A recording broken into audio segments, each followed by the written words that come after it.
What's up, everybody? It's AA Run That Car Guy, and today I have a special treat for you. I have with me a 2017 Maserati Quattroporte SQ4. This, of course, is a 3.0 liter 6-cylinder turbocharged engine displacing 404 horsepower and about 405 pound-foot of torque. This is an amazing machine, and today we're going to do an in-depth full review where we take it for a ride, look at the inside, look at the outside, talk about the things we like and the things we don't like, so stay tuned. Alright, so let's get started. So talking about the 2017 Maserati Quattroporte SQ4. So the first thing that you notice about this car is this huge front grille. This front grille is so aesthetically pleasing. Obviously you have the giant Maserati badge because they don't want you to forget that you are in a Maserati, but the actual headlights are amazing, and this grille has a bunch of openings that feed air into the car. The second design thing that we immediately notice on the exterior of the Maserati is this long front hood. It looks absolutely amazing. When you look at this car, it's not too over the top where you think, wow, they're really trying to achieve something that's crazy. It's just perfect where you know that the design and focus of the car was to make it look like it's fast, and it is a Maserati, but they don't want it to be too over the top. One more thing to note about the front end is the presence that it has.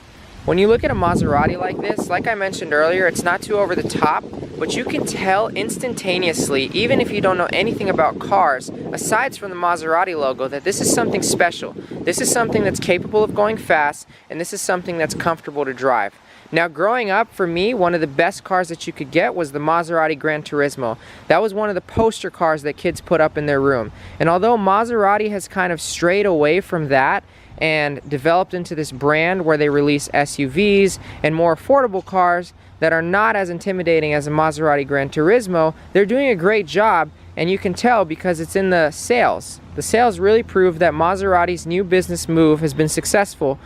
In recent years, Maserati's sales have skyrocketed, and the reason behind this is that they're trying to target a whole new market. Yes, their cars are still expensive, and the majority of them are in the six-figure range, but they're also producing much more cars because they really want to appeal to the family man or the family mother. They don't want you to think that the Maserati is the pinnacle of sports car like it used to be. So today, what we see is a lot of different cars coming from Maserati. With Maserati's all-new lineup of cars, you can get cars that are great for both commuting and going fast. We have the Ghibli, the Quattroporte, the Gran Turismo, and they even just released an SUV. And with these cars, you can easily take the kids to school in them, you can easily go fast in them, and you can go on road trips. So they are a very, very good balance, and they are relatively affordable for upper middle class folks. Although a lot of us see the six-figure price tag and are immediately intimidated, what you're getting for the money, in my opinion, is well worth it, and we're going to talk about why on the inside, and especially when we take it for a ride. So jumping inside the Maserati Quattroporte SQ4.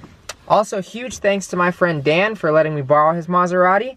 So let's talk about the inside. The first thing that you notice in the Maserati SQ4 Quattroporte is this beautiful steering wheel. With all the steering wheels that we have today, it's not too over the top. It's just perfect. There's really nice 10 and 2 notches. You see the Maserati logo located directly in the center to let you know that you're in a Maserati, and it doesn't have too many buttons on the wheel like a lot of cars do these days. The next thing that you'll notice in this Maserati is this huge infotainment system. This is a really functional infotainment system, and I'm going to show you a little bit more about it when we start the car up. Another thing that you get in this car is this beautiful clock that a lot of people think is a little bit over the top, and it does have a Maserati logo there, but I think it looks good, and I think it's representative of the type of car that you're in, a really prestigious and nice Maserati. We also have this nice wood paneling here. I think it is fake. It's definitely plastic, so that does feel a little plasticky for me. It also has a nice Quattroporte logo here on the side. Of course, they don't want you to forget that you are in a Quattroporte, and the start-stop button is located to the left of the steering wheel, which is very unique, and I think it's pretty cool. Although I do like the placement of the Alfa Romeo start-stop where it's actually on the steering wheel. On the Alfa Romeo Giulia, there's a start-stop button right here. I also like that this one's on the left-hand side. Looking at the seats of the Quattroporte, they're actually impressively bolstered. I really like them, and I can tell you from sitting in them, they make you feel really, really snug. The quality of leather isn't the best, but it's not bad. I will say though, for $100,000, I think that the quality of leather could have been a little bit increased, but this car also does have a little bit over 3,000 miles, so it does have some wear on it. So I could be mistaken. Jumping in the back seat of the Maserati, it has a lot of legroom. A lot of legroom, and the seats are a very good size that if you were gonna take road trips, or you had kids, or you had friends, it's gonna be very easy to drive in. I'm about 5'10", 5'11", and I fit perfectly with about 2 to 3 inches of headroom. So starting up the Quattroporte.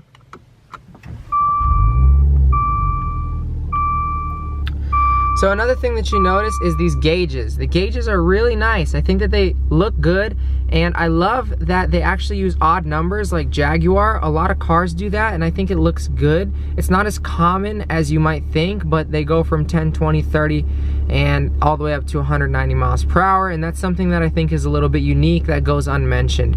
Something that I know a fellow car reviewer, Doug DeMero, mentioned was all the Maserati logos. And after watching his review, I can now confirm that there are a bunch of Maserati logos. There's one right here.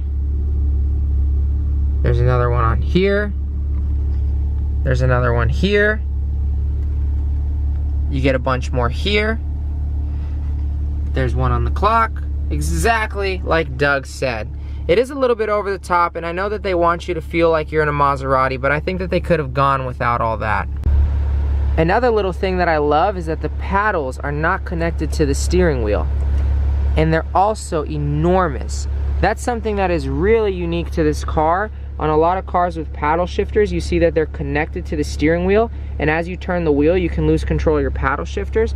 So that is a little touch that I do love, and I love the size of them. I cannot get sick of these paddle shifters.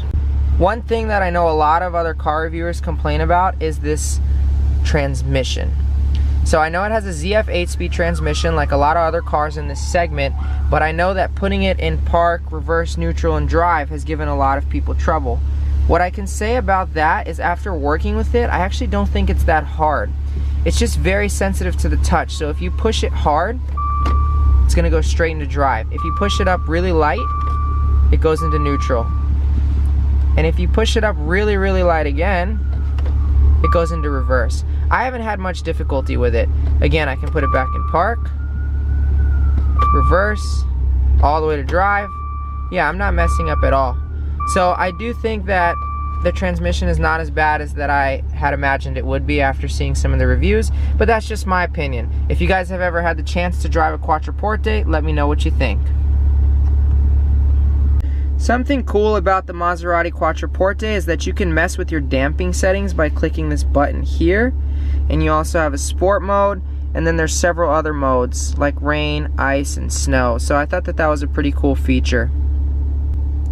One of my favorite parts about this Maserati is this infotainment system. This infotainment system is so soft to the touch. It's touch sensitive. It's absolutely amazing. It almost feels like an iPad or something, and I absolutely love it, and I think they did an excellent job bringing this part in. Alright guys, so that's enough about the interior and the exterior. Now it's time to get to the important stuff. Let's take this car for a ride and see what a turbocharged 3.0 6-cylinder engine that has over 400 horsepower and 400 pound-foot of torque is capable of doing on the road. Alright guys, so now it's time to take this Maserati for a ride and see how it handles on the road. Get the seatbelt on and let's go. So the first thing I noticed just pulling out in the Maserati after just 1 second is how tight the steering is. Steering ratio seems to be tight. The actual steering feel is very, very tight and very compact. And another thing I noticed instantaneously is the sound of the car. The car sounds unbelievable. They really, really, really know how to increase engine sound, and the exhaust note is just amazing. And it's absolutely amazing. Some people aren't a big fan of it. I'm a huge fan. Huge, huge fan.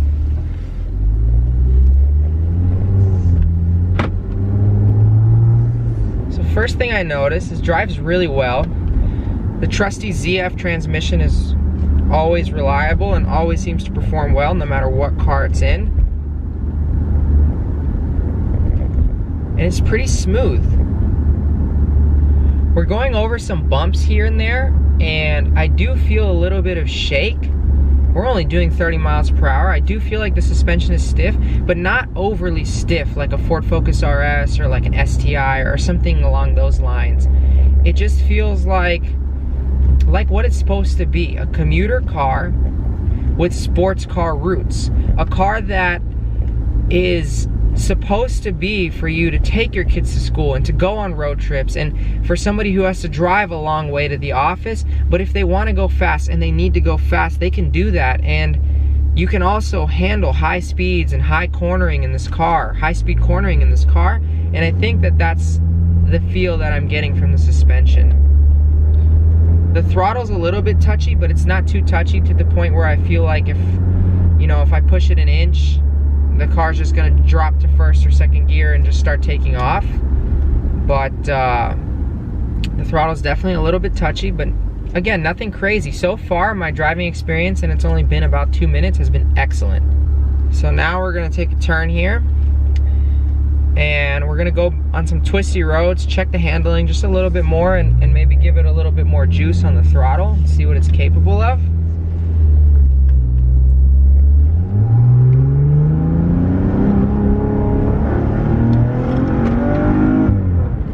Okay, well, it's a fast car. It's a fast car, and I can tell you for the turbocharged engine, I feel very minimal turbo lag, and I am very impressed with how well that just handled. I don't even have it in any sport mode, and I didn't just punch the throttle. I slowly went into it, but I did eventually go full throttle for a second, and I can tell you that right away, this car knew what I wanted it to do, and it did just that. It went fast, and it sounded amazing. I'm impressed. I'm really impressed with that little acceleration run. Let's give these nice paddle shifters a go here, right? So this is an 8-speed, and let's get it in second gear here.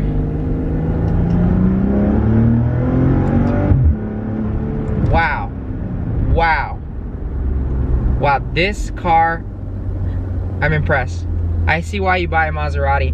Again, keep in mind, the consumer that's buying this car, they're not trying to go crazy fast. They don't want a Corvette Z06. They don't want a Porsche Carrera. They want a car that's comfortable on the highway, that can handle long distances, and that can go fast when you need it to. And let me tell you, this car can go fast when you need it to. And these paddle shifters feel so good in your hand. It's amazing. And it sounds really, really good. I drive a Jaguar XE R Sport with the same ZF transmission, and I can tell you that this one seems to shift much better. It shifts really quickly. It almost felt like a dual clutch transmission off of an Audi S3 or something. I'm really impressed. It might just be that the exhaust note is tricking me into thinking it's shifting better than it is, but it's got strong upshifts and strong downshifts. I'm in 4th gear at 40 miles an hour. I'm gonna drop it.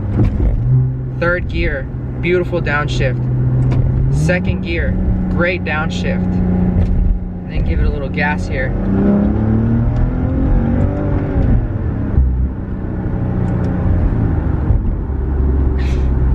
Guys, it's still a Maserati.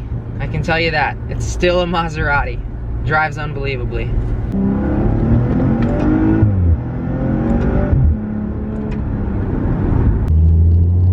First gear.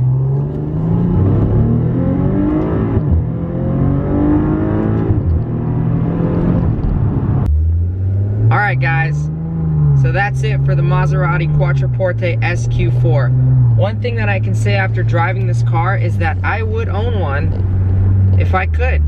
So in the future, there's a good chance that you'll see me in a Maserati. I really enjoyed the drive. I really enjoyed the power band of this transmission. It seems to have almost zero boost lag. I enjoyed the sound, I enjoyed the steering feel, I enjoyed the ride quality. I'm genuinely impressed, and I know a lot of people have kind of been bashing Maserati, saying that they're using cheaper parts these days because they want to start increasing their production volume, but I can see it a little bit, but I don't think it's a bad thing. I mean, they're making the cars a little bit more affordable, and they're making more models. So I think Maserati's doing a great job, and I think from a business perspective, they should keep up the good work. I really enjoyed my time in this 2017 Maserati Quattroporte SQ4. Blah blah blah, it's a mouthful. But anyways guys, it's AA Ron That Car Guy. If you like this video, hit the thumbs up and subscribe, and stay tuned for the next one. I plan to be putting out a lot more, and thanks so much for watching. And guys, if you have anything you'd like to say in the comments, I always love the feedback. You guys are awesome. Take care.